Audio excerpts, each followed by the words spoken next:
28 saja barang. Sedangkan yang di atas hanya adalah 35. Jadi otomatis yang di bawah itu lebih cepat selesai daripada yang di atas. Seperti itu. Oke, jawaban Bu Sri Destuti, terima kasih, sangat baik sekali. Ada yang bisa membantah Ibu Sri Destuti? Ada yang coba-coba mengambil yang di atas, tapi dengan logika juga. Pak Bambang, mau yang di atas, Pak Bambang? Kita ini bebas berpendapat. Tapi bisa di luar numerasi ya? Boleh, ya, silakan. Artinya, baik, kalau dilihat dari antrian yang dua antrian tersebut kan, otomatis kan belanjaannya yang di bawah tuh lebih sedikit daripada yang di atas ya. Tapi kalau dilihat dari pada saat waktu membayar kan mungkin lebih cepat yang di atas. Nah, kalau yang di bawah kan itu masing-masing tiap pelanggan atau konsumen itu kan membayar, ada waktu itu pasti ada waktu yang terbuang tuh setiap kali membayar ya, karena ada kalau yang di atas kan cuma satu kali membayar saja langsung selesai. Mungkin begitu dari saya. Oke, terima kasih Pak Bambang, luar biasa. Pada konsep ini saya tidak bisa menyalahkan pendapat Bu Sri Destuti dan saya juga tidak bisa membenarkan jawabannya Pak Bambang. Itulah merupakan konsep berpikir, artinya ada satu hal yang kita tempuh dalam memikirkan sesuatu masalah. Betul sekali yang kalau perspektif Bu Sri Destuti itu kan jelas bilang 4 tambah 10 tambah 8 tambah 6 itu barangnya lebih sedikit. Yang di atas 35. Kalau Pak Bambang mengatakan, oh bisa saja katanya yang nomor 4 lupa ambil dompet misalnya, atau yang nomor 2 tidak ada uang kembaliannya, bisa saja itu menjadi faktor yang bermasalah. Saya ingat Pak Bambang waktu Bapak Ibu waktu saya mengikuti, saya pilih nomor 35. Terus instruktur mengatakan, kenapa Pak Rizky pilih yang di atas? Bilang, kalau ini gambarnya diperbesar, itu yang kasirnya yang di bawah itu laki-laki. Sedangkan yang di atas perempuan. Itu jadi alasan saya, kenapa memilih yang 35? Saya bilang, yang di atas itu kasirnya perempuan Bu, yang di bawah laki-laki, jadi saya memilih yang di atas. Dan ternyata dia tidak menyalahkan saya. Kenapa? Karena ternyata itulah memang yang menyangkut tentang numerasi. Bagaimana kita memanfaatkan segala upaya yang berhubungan dengan penilaian matematika dalam kehidupan. Jadi secara tidak langsung numerasi itu tidak hanya tentang pengaplikasian konsep matematika. Seperti tadi yang diungkapkan oleh Pak Bambang dan Ibu Sri Destuti, semuanya sama-sama benar tentang tinggal bagaimana kita nanti memilih jalan yang sesuai yang kita hadapi. Tetapi juga memikirkan pikiran matematis untuk menyelesaikan sebuah permasalahan. Oke, Bapak Ibu. Jadi definisi numerasi itu menurut yang kami dapatkan bahwa numerasi atau literasi matematika itu merupakan kemampuan yang dimiliki oleh seseorang dalam menggunakan pengetahuan matematika yang dimilikinya dalam menjelaskan kejadian, memecahkan masalah, atau mengambil keputusan sehari-hari. Itu yang menjadi definisi utama dari numerasi. Terkait dari permasalahan yang diungkapkan, secara tidak langsung tadi Pak Bambang dan Bu Sri Destuti itu menjelaskan ternyata dalam kehidupan kita ini ada dua jenis matematika Bapak Ibu. Yang dengar suara saya boleh tepuk tangan? Boleh angkat jempol? Oke, yang angkat jempol mudah-mudahan tambah sejahtera hidupnya, tambah luar biasa, anak-anaknya tambah sehat, cepat naik haji, insya Allah. Jadi matematika dalam sekolah itu, kalau kita lihat tampilan, itu dia lebih terstruktur. Seperti yang diungkapkan oleh Bu Sri Destuti, itu lebih terstruktur. Kenapa? Dia menjumlahkan 2 tambah sekian, kemudian membandingkan dengan angka di atas, itu hasilnya adalah 35. Sedangkan matematika luar sekolah itu dia tidak terstruktur. Kemudian dari di sini ada masalah sering tidak relevan. Sedangkan matematika luar sekolah itu masalahnya lebih banyak dan memang relevan dengan kehidupan. Itulah yang menjadi kunci utama dari numerasi dalam kehidupan kita sehari-hari. Kemudian di sini untuk matematika dalam sekolah, peserta didik diajarkan konsep tertentu. Kemudian diberikan latihan, sedangkan kalau numerasi itu biasanya dia konsepnya bercampur, nanti siswa yang secara tidak langsung bisa oh ini sebenarnya ada matematikanya di sini. Oh tadi kita menjumlah, oh tadi kita melakukan ini dan itu.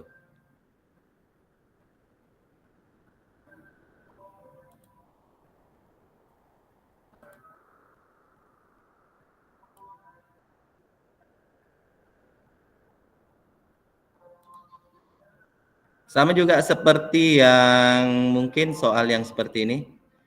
Bapak Ibu lihat tampilan, ada 3 jenis soal Bapak Ibu ya. Secara tidak langsung soal ini kalau anak-anak bermatematis,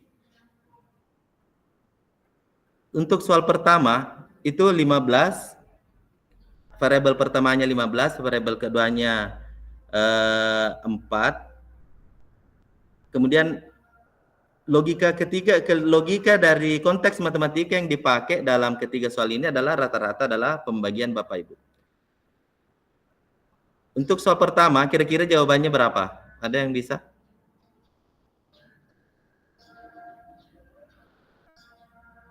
Kira-kira yang soal nomor 3, kalau dia sesuai dengan konteks kenyataan, kira-kira untuk nomor 1 itu jawabannya berapa?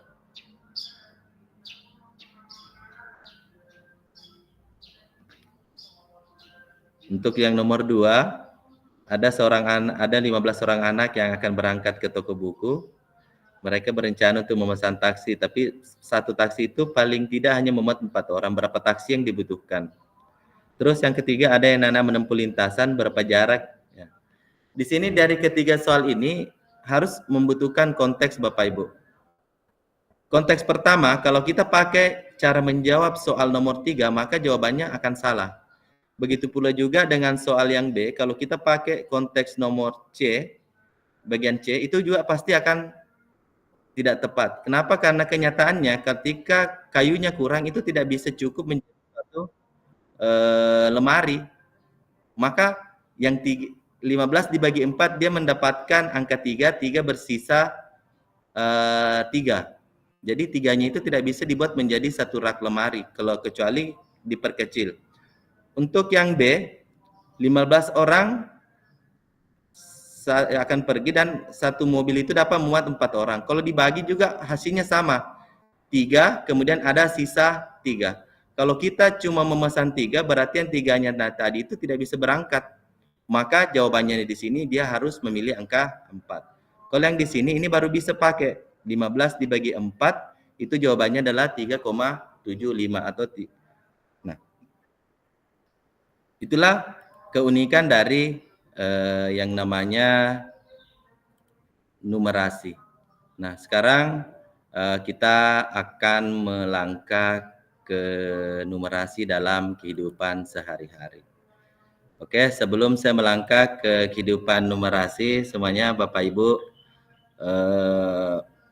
semoga masih tetap bersemangat Bapak Ibu ya. Kami pun dalam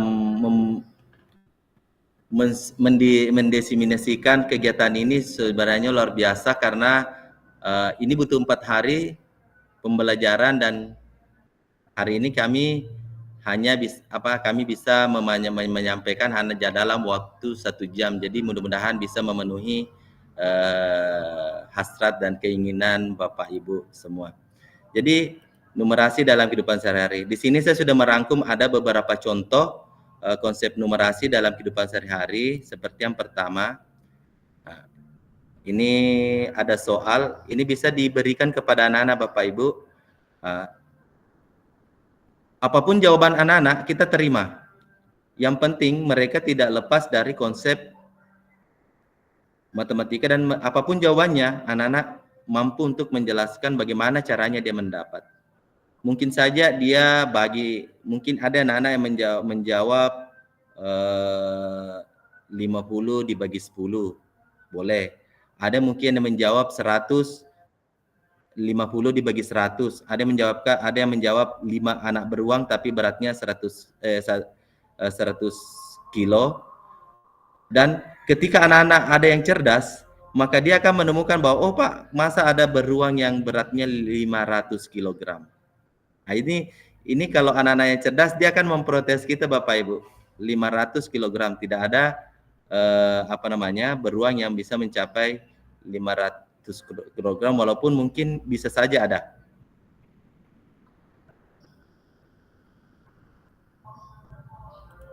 Nah, selanjutnya ini ada juga soal di dalam kehidupan sehari Bapak Ibu, terkadang waktu kita belanja kita itu memilih-memilih.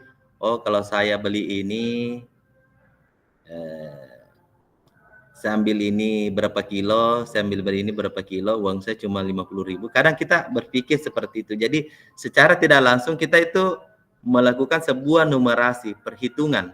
Jadi kalau soal ini diberikan kepada anak, maka jawabannya akan bervariasi. Lanjut. Nah, Bapak Ibu masih aktif, Bapak Ibu semuanya yang jago matematika, boleh dihitung kira-kira berapa. Tapi tolong perhatikan apa yang dimaksud dalam soal. Ada berapa banyak kotak paling sedikit yang diangkut oleh truk di samping. Dilihat dari samping, dilihat dari belakang, dilihat dari atas. Coba Bapak Ibu hitung. Kira-kira yang paling sedikit itu berapa? Berapa kira-kira yang paling sedikit yang mampu didapatkan oleh anak?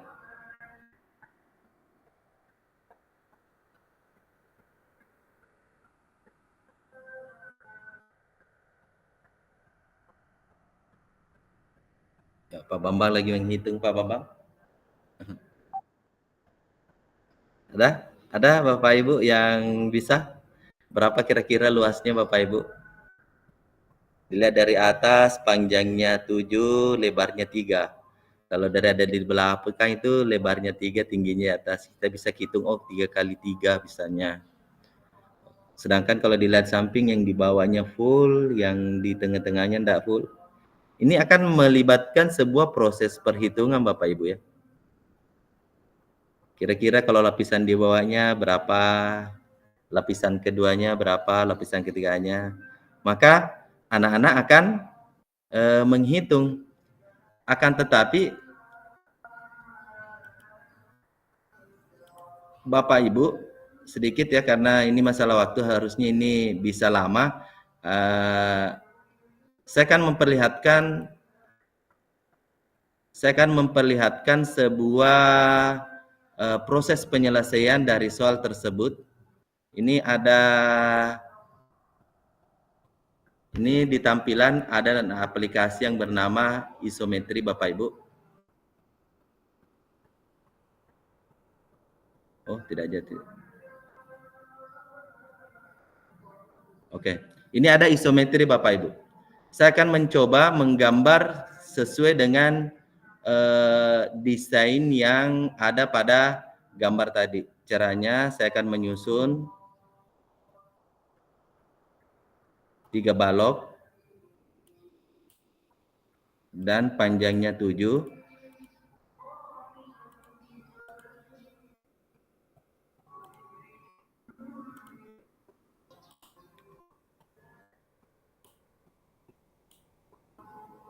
Oke, sudah sama Bapak Ibu ya? Sudah sama ya? Kalau ini dilihat dari atas, terus saya akan menambahkan bagian belakang.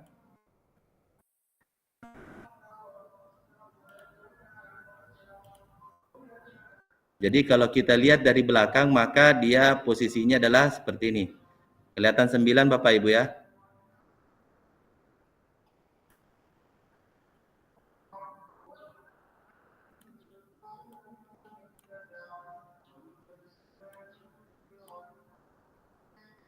Nah, terus saya akan menambahkan lagi supaya dia nampak pada gambar seperti ini.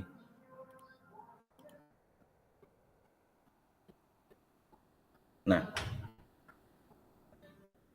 ketika gambarnya seperti ini Bapak Ibu, ini sama persis di gambar ya. Ini juga ada, ini juga ada. Tapi karena soalnya mengatakan paling sedikit, kita tidak pernah membayangkan bahwa bisa saja dia tidak full. Ada bagian yang tidak muncul karena soalnya hanya mengatakan dia bisa dilihat dari samping, dari belakang, dan dari bawah. Kalau anak-anak yang cerdas, maka dia bisa menemukan konsep pemecahan masalah seperti ini. ketika kita langsung mengatakan, oh salah, pasti banyak anak-anak yang protes, Pak, rumus luas bangun datar kan Pak seperti ini, seperti ini, seperti ini. Nah, ketika kita menjelaskan konsepnya secara lebih terperinci seperti ini, maka mereka akan mengetahui apa yang kita maksudkan dalam soal tersebut.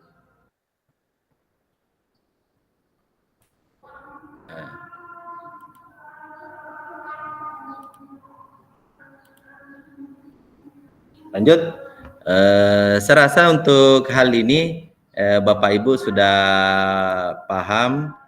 Nah, tinggal di sini ada beberapa contoh dalam kehidupan sehari-hari. Nah, ini yang penting saya jelaskan. Terkadang dalam pembelajaran Bapak Ibu kita selalu terfokus pada formal matematika formal, di mana ketika membelajarkan bangun ruang kita selalu langsung berhitung anak-anak luas sama dengan alas kali tinggi dibagi 2. Luas segitiga adalah, tapi terkadang kita jarang untuk melakukan pemodelan-pemodelan seperti ini. Bahkan kita jarang melibatkan konteks yang senyata-nyatanya mungkin kepada anak-anak. Sehingga apa? Kemampuan numerasi anak-anak itu tidak terbangun sedemikian rupa.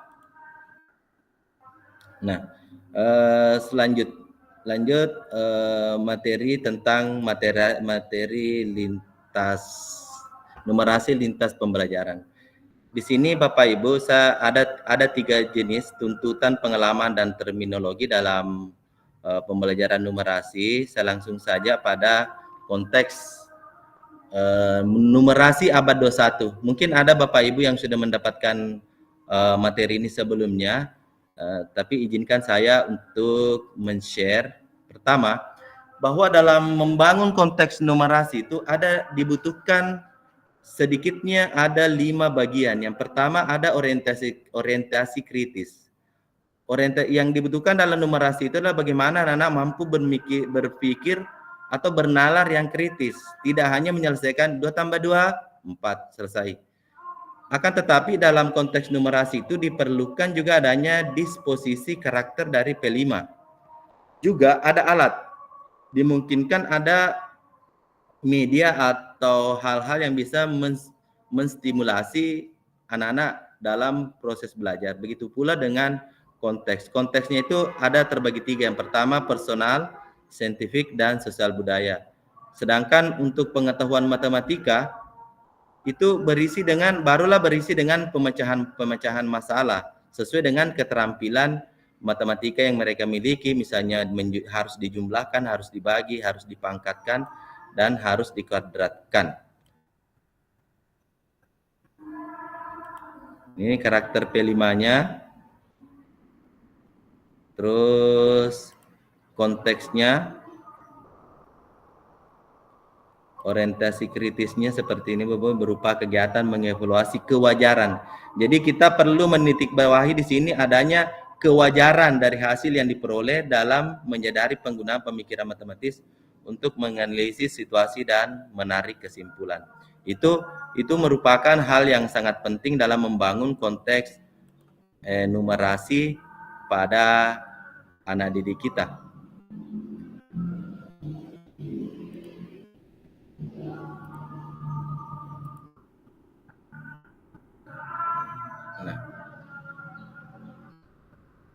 Selanjutnya kita akan masuk kepada contoh numerasi lintas pembelajaran. Jadi ini saya dapat dari Sikim. Semua guru bertanggung jawab dalam mengembangkan numerasi peserta didik. Setiap bidang pembelajaran seperti sejarah, geografi, sains memiliki tuntunan numerasi yang melekat pada dirinya. Numerasi tidak hanya dilihat sebagai satu tambahan untuk dimasukkan dalam kurikulum yang padat. Ini kita harus menggarisbawahi pada kalimat ini Bapak Ibu ya. Numerasi tidak harus dilihat sebagai suatu tambahan untuk dimasukkan dalam kurikulum yang padat. Tetapi untuk mengidentifikasi kemungkinan untuk terlibat dengan pengetahuan matematika yang melekat dalam konteks disiplin ilmu yang lain. Seperti itu. Jadi numerasi itu kenyataannya adalah bagaimana setiap mata pelajaran kita. Nah, salah satu contoh Bapak Ibu, di sini mohon maaf, di sini saya akan menampilkan satu hadis. Disimak Bapak Ibu ya, di sini ada satu hadis dari Rasulullah. Ini dalam konteks agama.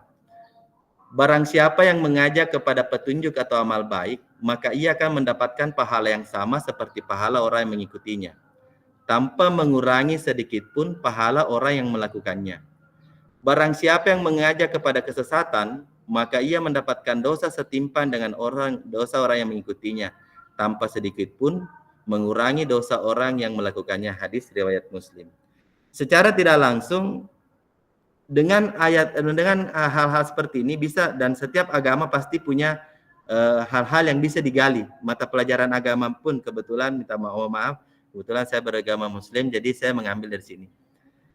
Ketika ini dilihat, itu sebenarnya tidak ada konsep numerasi, tapi kalau kita gali lebih dalam Bapak Ibu, sebenarnya di sini terjadi proses perkalian berulang atau bisa jadi perpangkatan Bapak Ibu untuk menemukan konteks materi dalam hadis ini. Kita analogikakan seperti ini. Ada satu anak mengajak temannya untuk berdosa. Berarti dia punya dosa berapa? Pak Bambang? Ada satu anak mengajak temannya untuk bolos misalnya. Kalau kita analogikan dosanya kira-kira 3. Berapa dosa anak yang mengajak? 3 ya? Kita analogikan 3. Terus ini dikatakan mendapatkan pahala yang sama atau mendapatkan dosa yang sama dengan ketika ada 2 teman yang ikut bolos, secara tidak langsung anak itu 2, berarti dia mendapatkan lagi tambahan dosa 2 kali 3, berarti 3 tambah 2 kali 3, maka dosanya akan menjadi 9. Begitu juga dengan mengajak orang melakukan hal baik, misalnya ayo mari kita berdiskusi di Kombel Karya atau di SD Menuan.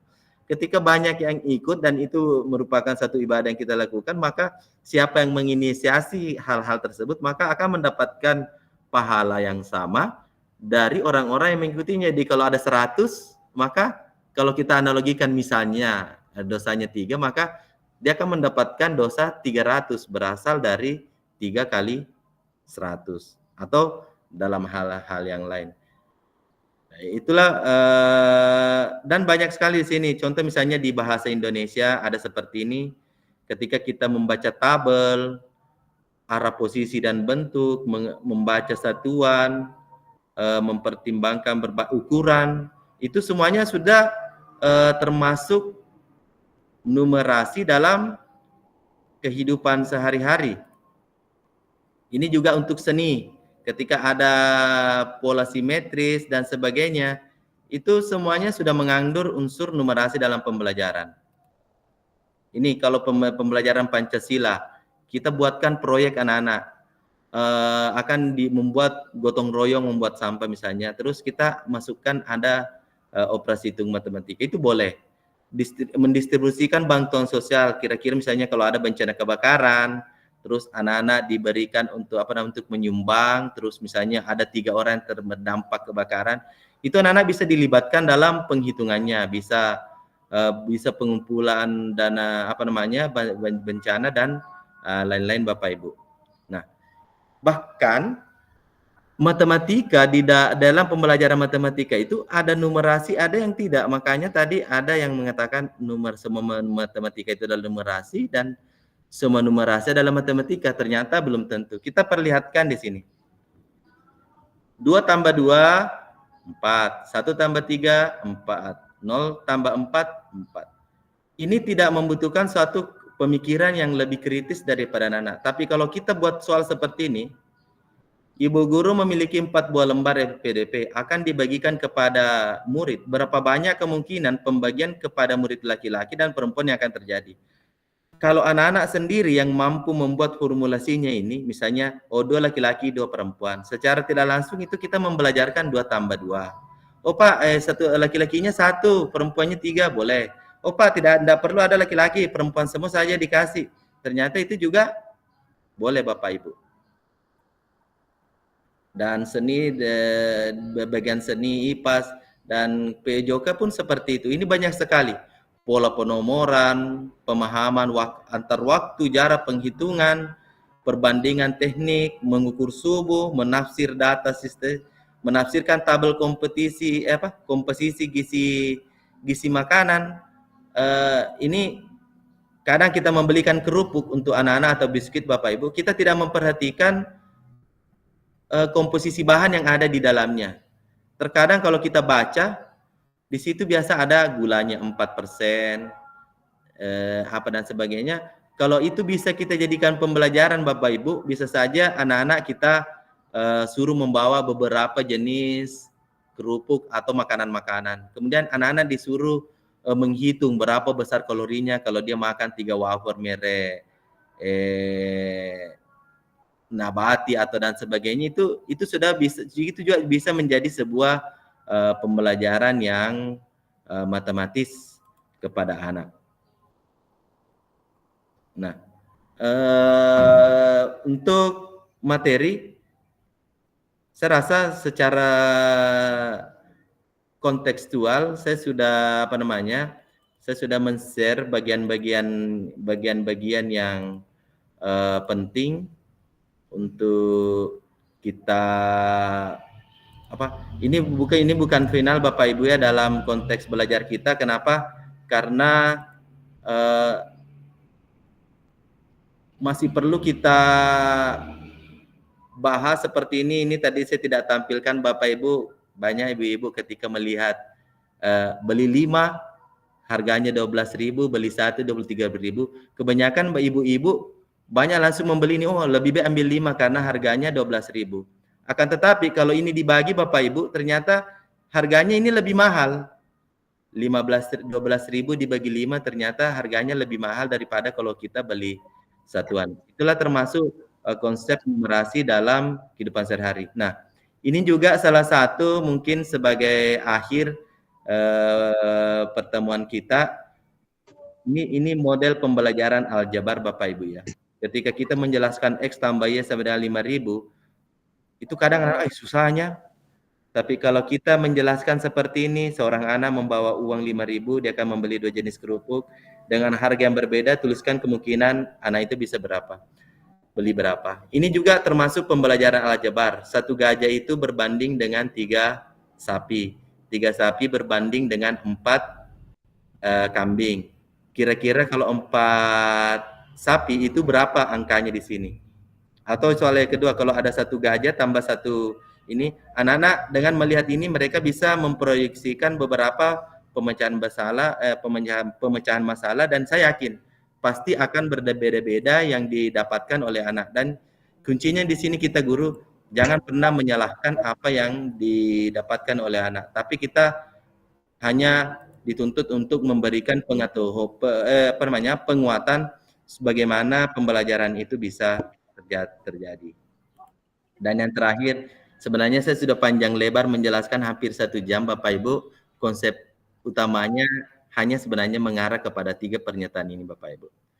Numerasi hanya berhubung dengan proses berhitung. Numerasi hanyalah istilah lain dari matematika. Numerasi menjadi tanggung jawab guru matematika.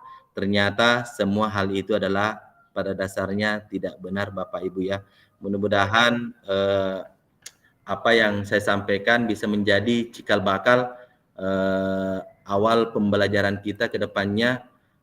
Kalau toh misalnya ada sesuatu hal yang mungkin masih perlu untuk dibahasakan, bisa dilakukan di kesempatan ini. Kalau perlu saya bisa diundang Bu, gratis kemanapun, apalagi di Bali, tapi saya bukan yang bayar.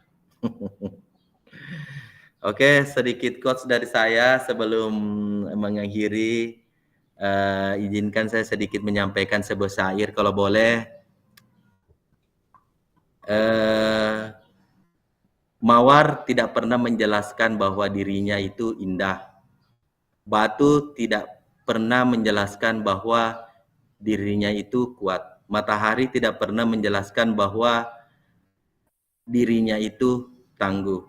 Kenapa? Karena orang yang mencintai kita tidak memerlukan itu. Dan orang yang membenci kita tidak akan pernah mempercayai itu. Demikian dari saya, salam bergerak, belajar, bermakna. Assalamualaikum warahmatullahi wabarakatuh. Waalaikumsalam warahmatullahi wabarakatuh. Sekali lagi kita beri aplaus kepada narasumber kita pada siang hari ini, Bapak Ibu, Bapak Muhammad Rizky Amalia.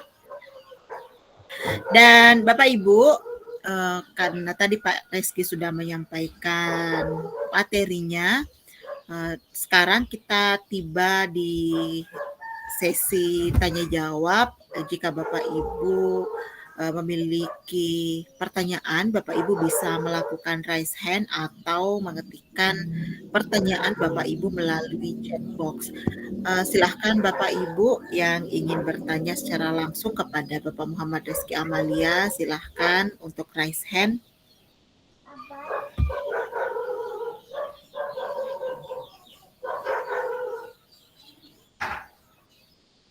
Silakan Bapak Ibu. Mungkin masih ada yang belum jelas, boleh? Akan kami jawab sesuai Ya, dengan silakan. kemampuan kami. Ya.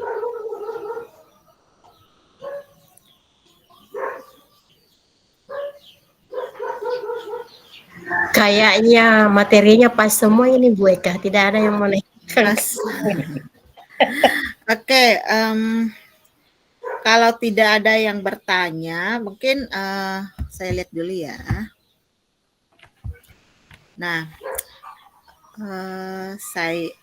di sini sih ada yang mengirimkan pesan secara pribadi tentang ada beberapa hal yang ingin ditanyakan kepada Pak Rizky. Di sini saya mewakili Bapak Ibu.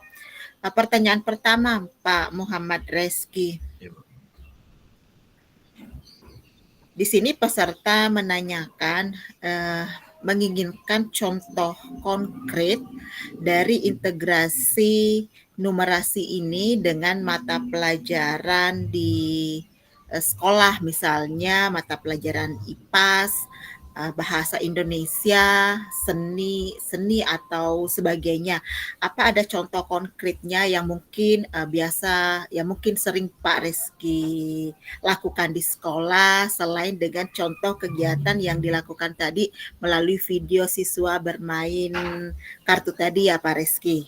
Nah, itu untuk pertanyaan pertama. Silakan Pak Rizky. Oke, terima kasih Bapak Ibu. Izinkan saya share kembali ya. Di sini ada yang saya mau share sedikit yang ini contoh ya. Ini belum saya kerja ini Bu Eka. Ya. Jadi ini di tampilan Bapak Ibu ini ada rencana pembelajaran bermuatan numerasi. Kita ingat kembali tadi bahwa sesungguhnya numerasi itu tidak perlu menjadi beban pada materi kurikulum yang sudah banyak sekali. Tinggal kita melihat dari sisi mana dalam pembelajaran tersebut memungkinkan untuk kita masukkan dalam contoh ini. Misalnya ada tujuan pembelajaran. Tujuan pembelajaran misalnya apakah makananku sehat? Mata pelajarannya PJOK. Ini saya ambil PJOK ya. Tuliskan di kelas mana, misalnya di kelas 5, terus KD pencapaiannya seperti apa, tujuan pelajarannya ini sifatnya dapat memahami informasi gizi pada kemasan makanan. Nah, pengetahuan matematikanya adalah perbandingan dan persentase. Jadi kita di sini dalam pembelajaran PJOK itu kita tidak terlalu melihat dalam konteks matematikanya, Ibu Eka. Yang penting anak-anak ketika sudah muncul itu, contoh tadi, ada gambar wafer misalnya Bu Eka ya. Misalnya ada gambar wafer, terus itu kan dalam kemasannya itu ada misalnya komposisi di dalamnya. Komposisi misalnya ada gula, ada karbohidrat dan sebagainya itu dibawa. Ketika anak-anak sudah mampu misalnya ada berapa makanan misalnya, ada 4. Berapa kalori semuanya? Ketika anak-anak sudah menjawab itu sudah termasuk integrasi dalam pembelajaran numerasi. Kenapa? Karena dia melibatkan pola-pola perhitungan dalam konteks pembelajaran IPA Penjas itu sendiri, terutama ketika misalnya IPA, paling dominan sebenarnya itu di kita kalau kita di IPA itu paling banyak sebenarnya matematikanya. Kenapa? Ketika mengukur tentang kecepatan itu jelas sudah matematika. Kita memperbandingkan neraca, mengukur jarak matahari, membandingkan jarak matahari dengan jarak bumi ke matahari atau bumi ke Mars. Itu sudah ada muatan matematikanya, Bapak Ibu. Bahkan tadi di agama, misalnya agama juga paling banyak. Kita mau berbicara masalah pecahan di surah An-Nisa ayat 24 sudah dijelaskan ada pecahan tentang pembagian harta warisan. Terus masalah jumlah rakaat kalau misalnya sholat itu sampai ada 17, ada 2, 3, 4 dan 2, 3, 4 berapa itu ya. Itu sudah termasuk, bahkan misalnya sujudnya kalau mau dihitung berapa kali. Yang penting ada unsur-unsur numerasi dalam pembelajaran itu sudah termaktub, itu sudah termasuk. Makanya beda sebenarnya kalau kita berbicara masalah AKM. Kalau AKM itu memang merupakan satu keterpaduan di mana penyusunan soalnya itu memang sudah diramu semikian rupa sehingga memungkinkan anak-anak untuk melahirkan berbagai jenis penyelesaian persoalan. Kuncinya di situ. Jadi kalau untuk integrasi, karena kita hanya berbicara integrasi Bapak Ibu ya, yang penting sudah ada menyangkut tentang penyelesaian yang melibatkan matematika, itu sudah muncul sehingga yang perlu kita analisis nantinya, menurut sejauh ini sepengetahuan kami, itu yang terlibat adalah sudah mulai nampak, dan membudaya. Kalau toh misalnya itu hasilnya berbeda-beda, selama anak itu mampu menjelaskan konteksnya, menjelaskan urutan dan prosesnya, itu bisa kita terima. Tidak boleh kita salahkan. Kenapa? Karena kembali kepada masalah tadi, ada dua jenis matematika yang terjadi dalam hidup kita. Ada matematika sekolah dan ada matematika sekolah. Kalau lebih hebatnya lagi, kalau kita bilang dia adalah pembelajaran matematika realistik. Nah, kami hanya menyangkut itu, walaupun ada sebenarnya di materi, tapi karena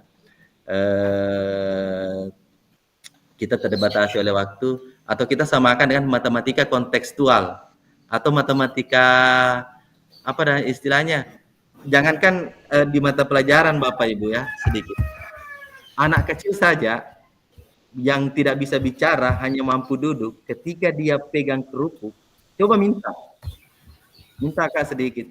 Rata-rata mereka tidak mau memberi. Kenapa? Karena di konsepnya itu dia sebenarnya sudah terpatri hukum numerasi. Kenapa? Kalau makanan saya kasih ke orang, habis nanti. Walaupun Anda tidak bisa berbicara ini. Bisa kita tes itu, kalau anak-anak pegang sesuatu, minta, dia pasti tidak mau memberi karena sudah ada.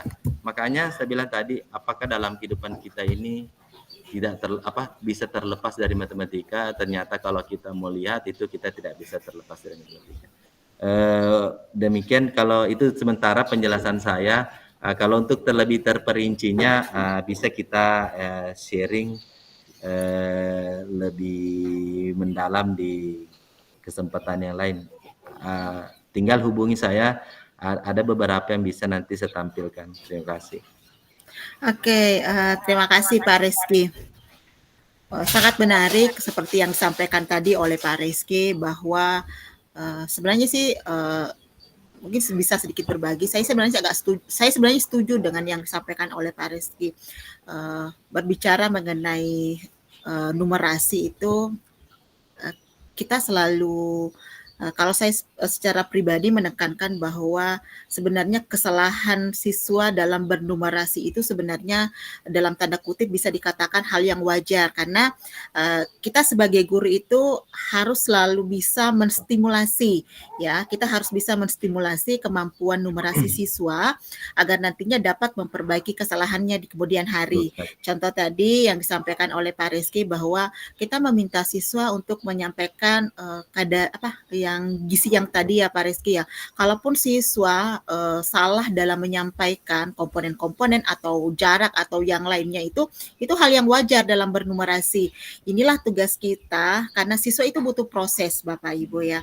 Proses untuk belajar numerasi dan tugas kita sebagai guru adalah untuk memfasilitasi dan mendampingi siswa kita ya. Karena kecepatan bernumerasi siswa itu berbeda-beda ya Pak Rizky. Baik, terima kasih. Masih ada Bapak Ibu pertanyaannya? Silahkan. Mumpung Pak Rizky ada di sini untuk saling sharing dengan kita. Ya. Numerasi itu kalau berbicara numerasi 1-2 jam itu rasanya tidak cukup Bapak Ibu. Karena Betul kita sekali, tidak ketahui cukup, Bu Eka. betul. Karena kita tahu kemampuan numerasi siswa itu multidimensional ya. Siswa itu unik dan kemampuan mereka tidak bisa kita samaratakan. Seperti itu Ya. kalau kita membahas mengenai numerasi. Sedikit pengalaman Bu Eka ya. Barusan ada pelatihan yang saya ikuti. Saya duduk di depan Bu Eka. Baru di pelatihan numerasi ini. Saya tidak pernah duduk di belakang. Kenapa? Karena saya berangkat ke Makassar itu dengan apa istilahnya? Dengan saya memakai asumsi, kenapa kita mau belajar numerasi? Nah, kita sudah belajar matematik, itu yang saya bawa. Semenjak saya terima surat tugas dari Pak Kabid, saya bawa itu. Sampai di Makassar, saya posisikan diri saya dalam mode gelas kosong. Dan luar biasanya, di situ saya baru sadar, ternyata banyak sekali yang kita lakukan selama ini. Ternyata itu numerasi. Kita ada puncanya baris berbaris. Anak-anak maju 3 langkah, mundur 3 langkah. Kalau kita tanyakan berapa langkah semuanya dari tadi itu sudah matematika. Bahkan sedikit share Bapak Ibu ya, untuk anak kelas 1 dalam pembelajaran anggota tubuh, saya bikin saya modifikasi satu tepu-tepu Bu Eka dan Bapak Ibu yang lain. Tepu 1. Saya asumsikan silakan anak-anak cari bagian anggota tubuhnya yang berjumlah angka 1. Berarti rata-rata anak-anak akan menunjuk hidung karena 1 hidung. Tepu 2, anak-anak nanti akan mencari anggota muka di bagian tubuh yang berjumlah 2. Pasti ada anak-anak yang pegang telinga atau lubang hidung misalnya atau mata. Terus tepu 3, ini kan tidak ada Bapak Ibu. Anak-anak yang tahu itu tinggal diarahkan saja. Kira-kira di mukanya memang ada lubang atau tidak. Secara tidak langsung anak-anak akan menunjuk lubang hidung tambah 1 mulut, itu semuanya ada 3 lubang. Kalau 4, tangan dan kaki. Tepu 5 begini. Jadi saya bikin itu tepu-tepu untuk kalau saya masuk di kelas 2, tepu 1, tepu 2, tepu 3.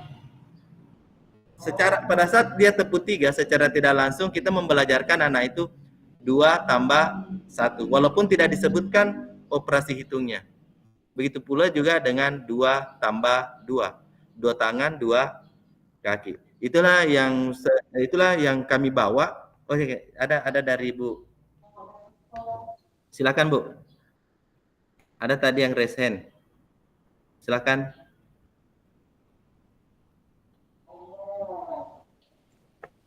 Yang raise hand tadi Bu, silakan, siapa tahu ada pendapat dan sesuatu hal yang bisa di-sharing karena saya pun di sini tadi seperti itu.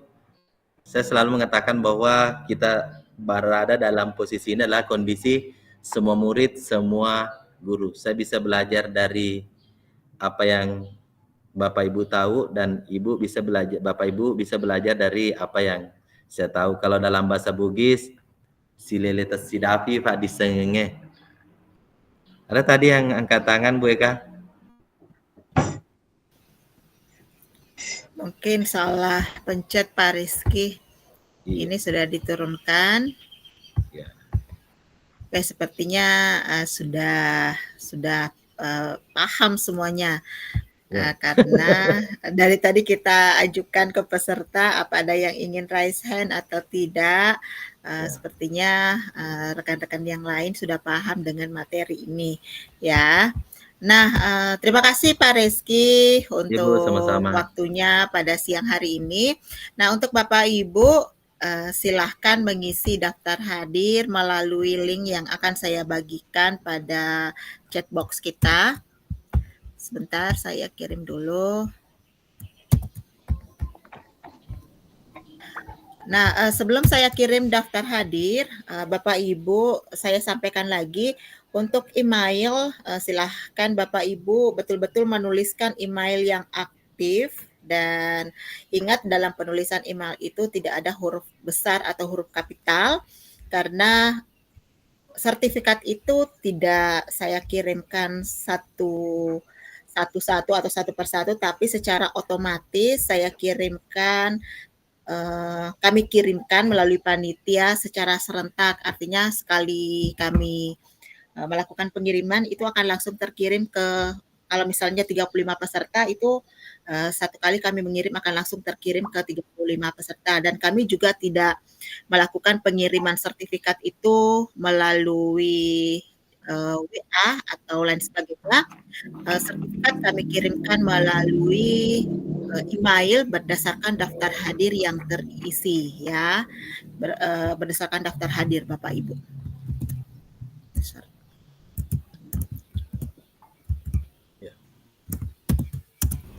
Silahkan Bapak Ibu isi untuk daftar hadirnya.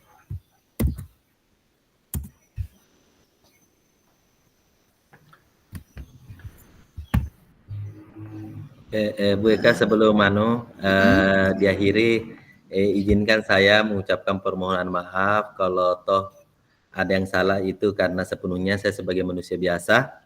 Kalau toh ada yang berupa ilmu dari saya, sesungguhnya itu semuanya hanya titipan dari Allah, karena manusia itu tidak punya kuasa atas ilmu, akan tetapi Allah akan memberikan atau menghadiahkan atau memberikan ilmu itu kepada orang-orang yang mengupayakannya. Jadi ilmu itu tidak akan datang kalau kita tidak mengupayakannya. Sedikit ulangi kembali, kalau ada salah kata mohon dimaafkan. Wallahul muwaffiq ila aqwamit thoriq. Assalamualaikum warahmatullahi taala wabarakatuh. Waalaikumsalam warahmatullahi wabarakatuh. Sekali lagi kita beri aplaus kepada Bapak Muhammad Rizky Amalia. Nah, Bapak Ibu, sekali lagi kami ucapkan terima kasih untuk kehadirannya selama 1 jam lebih ya di room ini. Nah, sebelum saya mengakhiri kegiatan pada siang hari ini untuk seri Senang Berkarya, Bapak Ibu belajar, mungkin saya menyampaikan untuk penutup kegiatan, belajar numerasi itu bukan tentang kecepatan, tapi belajar tentang numerasi itu kita berbicara tentang pemahaman, penalaran, penerapan, serta kemampuan dalam menilai dan berkarya secara mendalam. Jadi mungkin itu dari saya selaku moderator pada kegiatan series pada siang hari ini. Atas nama Komunitas Belajar Karya dan Komunitas Belajar Tedang Sipolong, Assalamualaikum warahmatullahi wabarakatuh dan selamat beristirahat. Waalaikumsalam warahmatullahi wabarakatuh. Oh ya, ada salam numerasi ternyata begini. Salam numerasi. Ya, terima kasih. Thank you. Semangat.